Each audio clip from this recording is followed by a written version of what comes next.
encouraged, however, that my presence lingers through the year, as I enjoy you, as you enjoy each other. I brought for you a rather grim tale from my far-off time. Let me take us all back there. Baltimore, Maryland. Are you familiar with it? The year 1881. My own home that was once happy before it became part of our family. For the most wild, yet the most homely story I have ever shared with you, I neither expect nor think that you'll believe me. Mad indeed would I be if I expected it, in a case that my own senses reject the evidence of what I've seen. Yet mad I am not, and I am very sure that it was not a dream. But tomorrow, when I return to my own time, this body will die for its just punishment. But today, I would unburden my soul to you. My immediate purpose is to place before the world, plainly and succinctly and without comment, a series of mere household events. In their consequences, these events have terrified, no, they've tortured, destroyed me. Yet I will not attempt to expound them. To me, they have very little but horror. To many, they might seem less terrible or no more frightening than Baroque music. After all, perhaps, some intellect may find which might reduce my phantom to a mere commonplace. Maybe some intellect much more calm, more logical, and far less excitable than mine is now, can perceive these circumstances which I am about to detail with awe as nothing more than an ordinary succession of very natural causes and effects. Like many of you, from my infancy, I was noted for the docileness and gentleness of my disposition. My tenderness of heart was so conspicuous that very often my own friends made fun of me for it. I was especially fond of animals, and was indulged by my parents with a great variety of pets.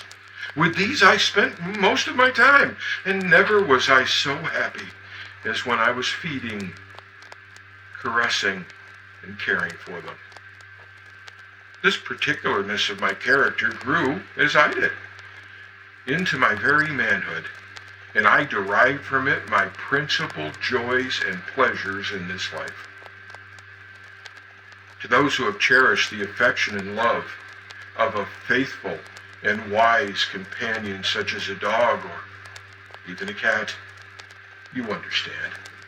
I hardly need to be troubled in explaining the nature or intensity of the gratification joy that these animals can give. There is something in the unselfish and self-sacrificing love of a pet that goes directly to the heart of him who has the frequent occasion to be with them, and makes the paltry friendship and faithfulness of human companionship pale by comparison. I married early in life, and was happy to find in my wife a disposition not uncongenial with my own. Observing my peculiarness for domestic pets, she lost no opportunity in procuring these pets for us of the most agreeable kind. We had birds, goldfish, a fine dog, rabbits. She even indulged me with a small monkey. But my favorite was our black cat. Pluto was his name. Remarkably large and beautiful as an animal, entirely black, Not a single white hair tinctured any part of his body. My spouse, being of a slightly superstitious nature, used to make frequent allusions to how the ancient people used to think that all black cats were just witches in disguise. But I swear Pluto did know my mind, knew where I'd be, knew how I felt, and knew how to be my friend. Pluto soon became my favorite, not just my pet, my playmate. I alone fed him, and he attended me whenever I went about the house. It was even with difficulty that I could get out of the house to keep him from following through the streets.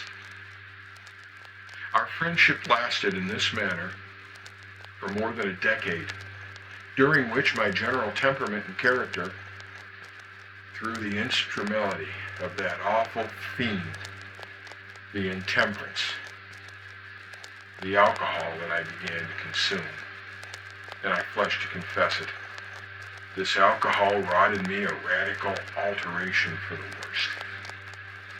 I grew day by day more moody, sullen, sometimes very quiet, other times quite irritable, jumpy.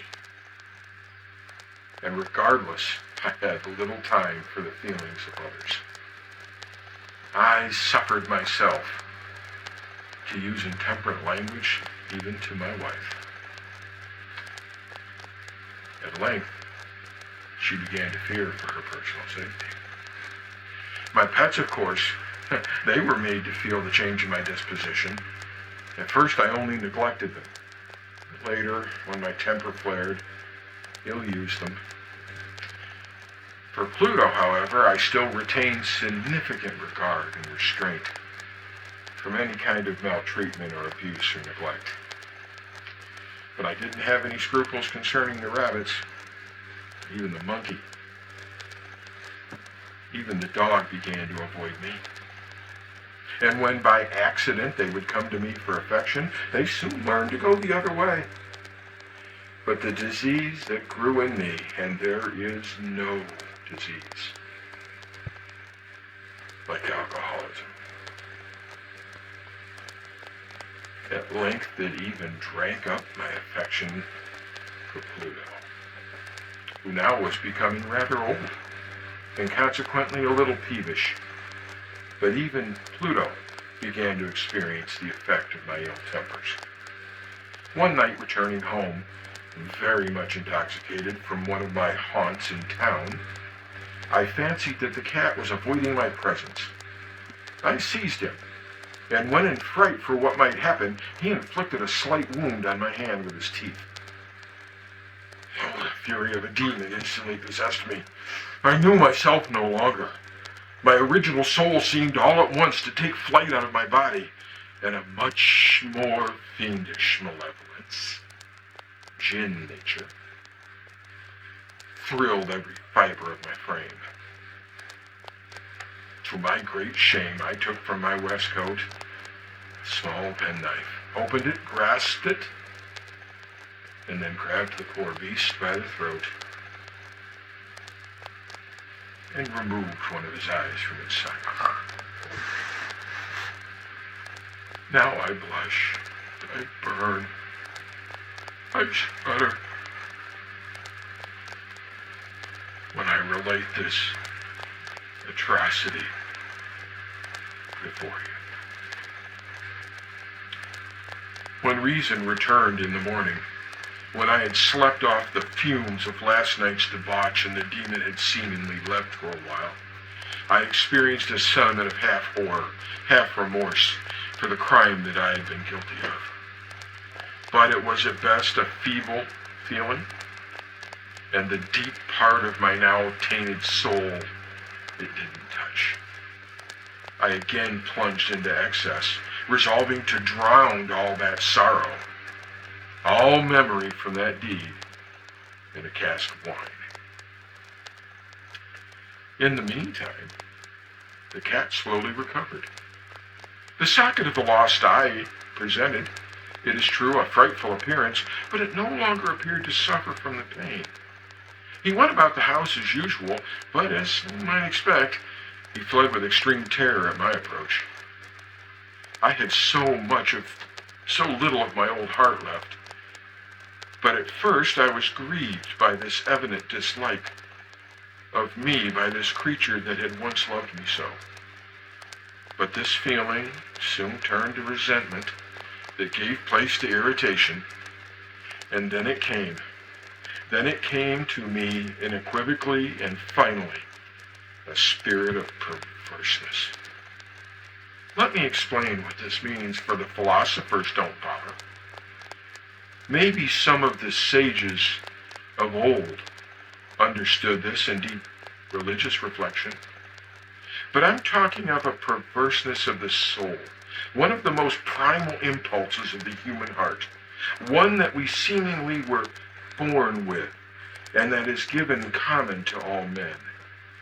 For who has not, at least 100 times, found themselves committing a vile or stupid act for no other reason than we knew we should not? We break the law because it is a law, and the higher and more sacred the law, with more relish we finally break it. This is what I mean by a spirit of perverseness. And it finally came to overthrow me completely. It was in this unbearable longing of soul to vex itself, to offer violence to myself by breaking every law I once held dear. I decided I would inflict final violence on the undefended brute. One morning, in cold blood, I nonchalantly slipped a noose around his neck as he slept.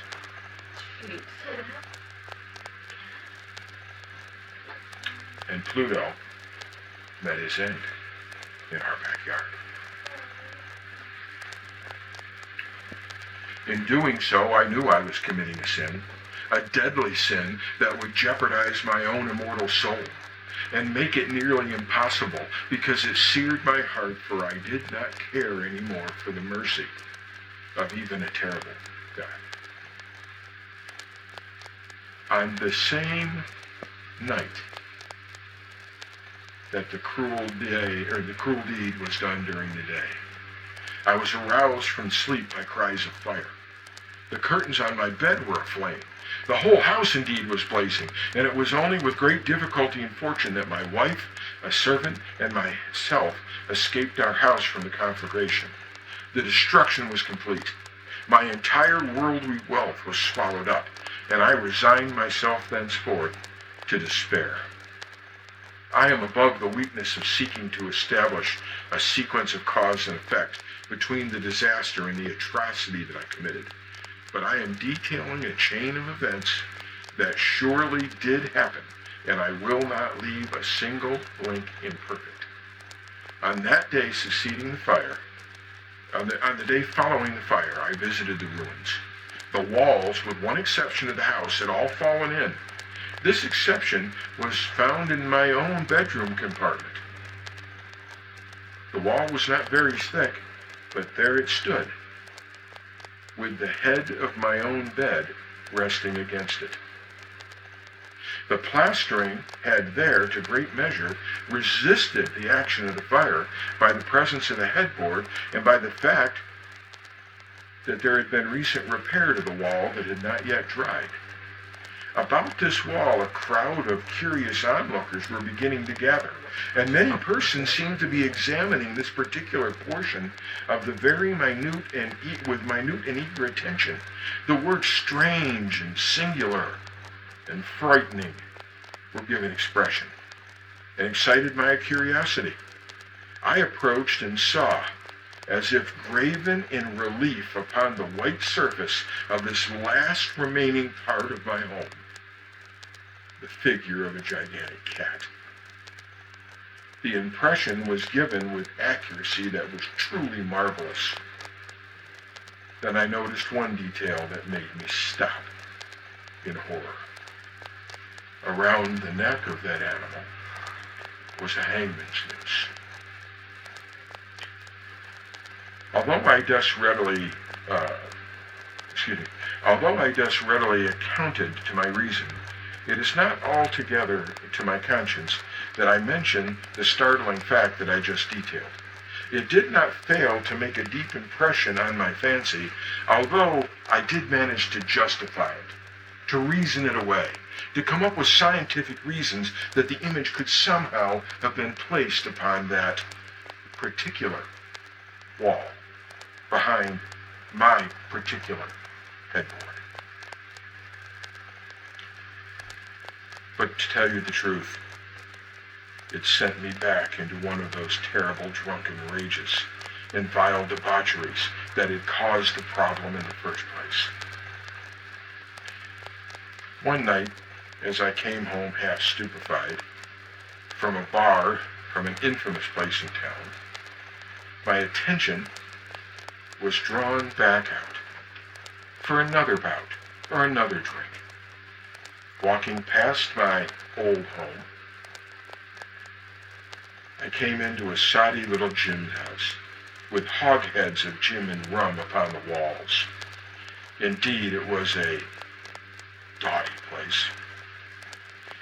I'd been there a while, and I looked steadily upon the top of a hogshead for some minutes, and it suddenly occurred to me that I could see some movement atop in the shadows. I stood and approached, and as I looked, I touched with my hand what seemed to be a cat. A very large cat, fully as large as Pluto, and closely resembling him in every aspect of one. Pluto had not a single white hair anywhere on his body, as I explained earlier. But this cat had an indefined splotch of white, covering nearly the whole of his chest. Upon touching him, I began to feel the need of companionship again. Perhaps a chance to make good on what was so evilly abused. I decided to take him home. The cat appeared delighted that I had made this decision. In fact, I immediately began to caress him, prepared to take him home. I began to ask the owner what the price of the cat would be. He had mentioned he didn't know anything about any cat, and he had certainly never seen this animal before, nor had anyone else. So that evening, under my arm, my new prize came home. I continued my caresses as I was on my way home, the animal evincing a disposition to want to stay with me. I permitted it to do so, even occasionally making sure that I scratched around its ears and the side of its jowl. When we reached the new, I hesitate to call it a house or a home, domicile that our poor straits had put us in, it immediately came in and ingratiated itself to my wife's great favor. For my own part, I soon found a dislike to it arising within me again. This was just a reverse of what I had anticipated, but I know not how or why. Its evident fondness for myself rather disgusted and annoyed me than made me feel warm or loved. By slow degrees, the feelings of disgust and annoyance came to be a bitterness, almost of hatred. I began avoiding the creature with a certain sense of shame, and the remembrance of my former deed of its cruelty prevented me from physically abusing it in any way. I did not for some weeks strike or otherwise violently ill-use it, but gradually, very gradually, I came to look at it with an unutterable loathing, and I would flee silently to some other part of the house whenever it came within a breath of me, avoiding it like a plague. What added, no doubt, to my hatred of the beast was the discovery that, after the morning I brought it home, that, like Pluto, it had also been deprived of one of its eyes. This circumstance, however, only endeared it to my wife, who, as I have already said, possessed in a high degree the humanity of feeling, which has been a distinguishing trait and was once the source of my own simple joys and pleasures.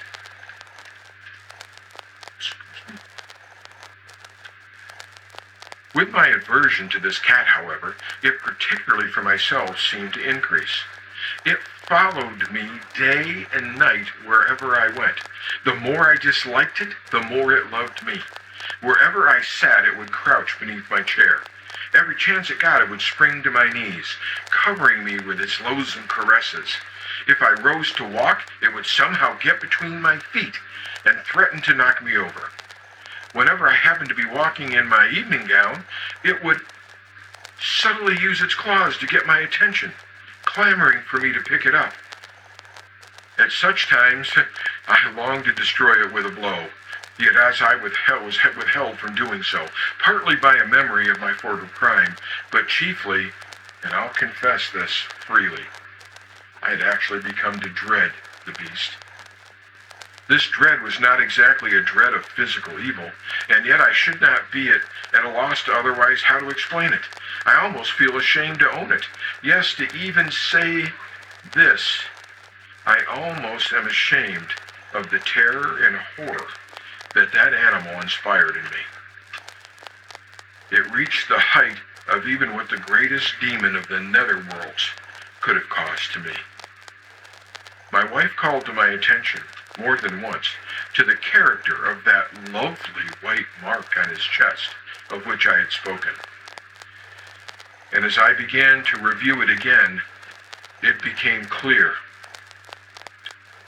The reader will remember that this mark, although large, had originally been very indefinite, but now by slow degrees, day by day, degrees nearly imperceptible to human eyes, it had for a long time kept my reason from struggling because I rejected what I was seeing with my own eyes. That white mark on that animal's chest had become something ghastly. It had become a hangman's noose.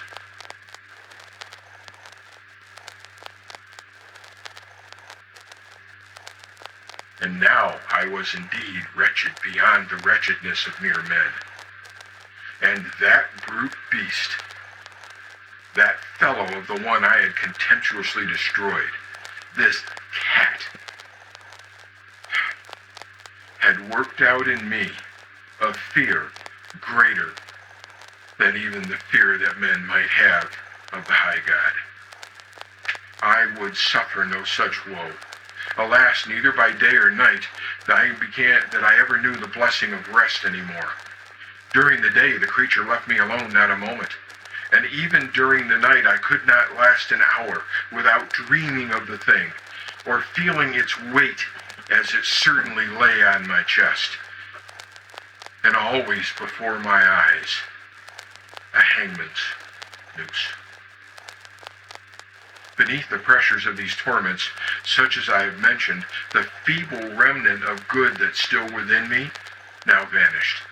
Evil thoughts became my only thoughts, my sole intimacies, the darkest and most evil kind of thoughts. The moodiness of my usual temper increased to a hatred of all things and virtually of everybody. While from the sudden, frequent, and ungovernable outbursts of this fury, to which I now blindly abandoned myself, my uncomplaining wife, alas, became the most patient of sufferers. One day she accompanied me on a household errand into the cellar of the old building, which are on our property and on our new property that our poverty compelled us to inhabit. The cat followed me down the steep stairs, nearly throwing me headlong. Exasperated and in a fit of madness, I reached and grabbed a hatchet. Uplifting it, I sought to drop the blow that would finish his life.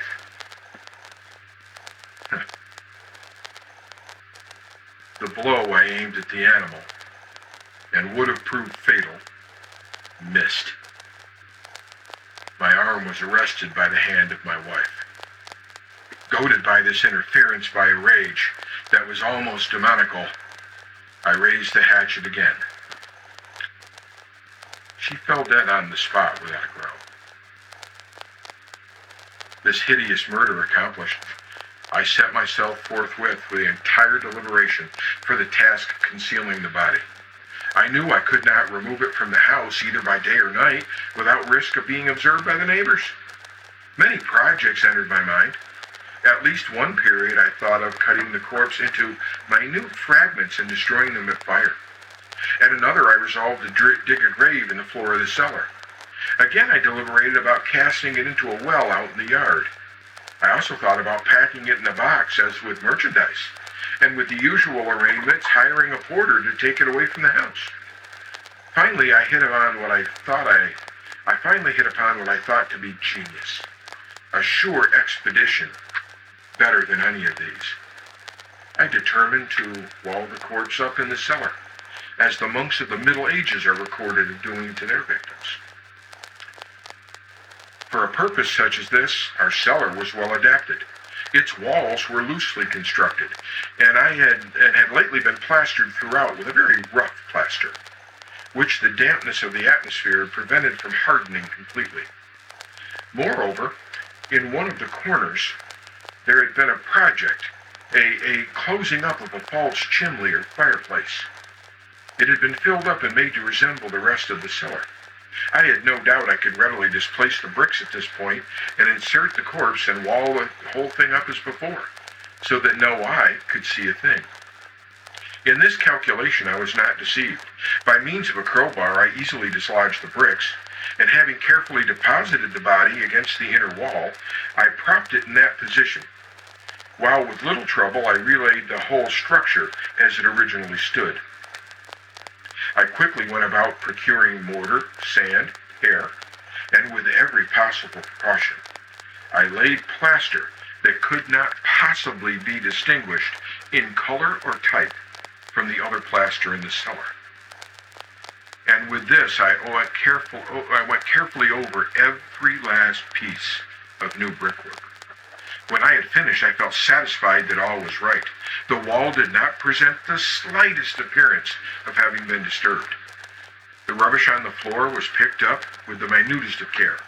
I looked about triumphantly and said to myself, "Here at last, when this labor is done, it will not have been in vain." Now my next step was to look for that cat. That black cat that had been the cause of so much wretchedness.